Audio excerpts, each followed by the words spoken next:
Sebanyak 100 pulau mau dijual, Mendagri Tito Karnavian bilang daripada tak digunakan kosong begitu saja. Heboh, 100 pulau di Maluku dijual melalui lelang di New York. Lelang akan dilakukan melalui PT Leadership Islands Indonesia atau LII. Menteri Dalam Negeri Tito Karnavian menjelaskan, PT LII pada tahun 2015 yang lalu sudah menandatangani MOU atau perjanjian kerjasama dengan bupati dan gubernur setempat untuk melakukan pengembangan pulau tersebut. Pada intinya akan mengembangkan kawasan sebagai ekoturism. Sebetulnya bagus menurut saya, daripada dia tidak digunakan kosong begitu saja, kata Tito saat ditemui di kantornya pada Senin 5 Desember 2022. Lebih lanjut, Tito menjelaskan, pengembangan tersebut kekurangan dana yang menyebabkan proyek tersebut menjadi mangkrak. Bahkan janji pembangunan ekoturism pun tidak dipenuhi hingga sejak saat ini. Ekoturism itu kan bagus sebetulnya, pasti ada beberapa daerah yang akan dipakai untuk dijadikan resortnya. Raja Ampat juga seperti itu, sambung Tito Karnavian. Menurut Tito, PT LII kembali mencari permodalan untuk melanjutkan proyek tersebut. Sebab sebelum sudah ada perjanjian dengan pemerintah untuk mengembangkan kawasan tersebut. Kemudian dia mencari pemodal asing, makanya dia naikkan ke lelang itu. Tujuannya bukan melelang untuk dijual, tujuannya untuk menarik investor saja. Itu boleh saja, ungkap Tito.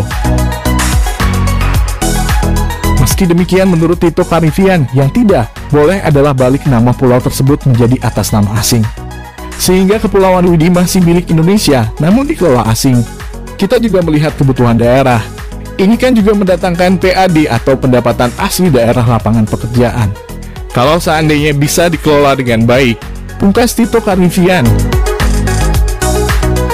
Rencana PT Leadership Islands Indonesia atau PT LII melelang Kepulauan Widi Maluku Utara dinilai sebagai tindakan yang bertentangan dengan konsep NKRI.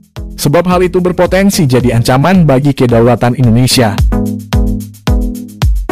PT LII berencana melelang Kepulauan Widi melalui laman Sotheby's Concierge Auctions yang berbasis di New York, Amerika Serikat, pada 8 hingga 14 Desember mendatang. Menurut pengamat politik Jamiluddin Ritonga, tindakan yang dilakukan PT LII itu sudah berlebihan dan menyalahi aturan hukum yang ada di Indonesia. Upaya menjual Kepulauan Widi tentu membahayakan kedaulatan Indonesia. Asing bila menguasai satu pulau tentu bertentangan dengan sistem keamanan dan pertahanan yang dianut Indonesia, ucap Jamiluddin Ritonga kepada kantor berita politik RMOL pada Selasa 6 Desember. Hal itu jelas bertentangan dengan konsep NKRI. Semua pulau dari Sabang hingga Merauke harus menjadi teritorial yang utuh di bawah kendali Indonesia, Ibu Jamiluddin. Kata Jamiluddin, upaya menjual Kepulauan Widi sudah jelas mengusik keutuhan NKRI. Padahal keutuhan dan kedaulatan negara sudah menjadi harga mati bagi Indonesia.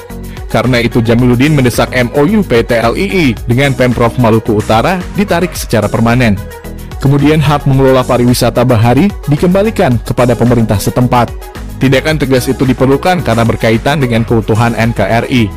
Siapapun harus ditindak bila berani bermain api menggadaikan teritorial NKRI kepada asing, pungkas Jamiluddin.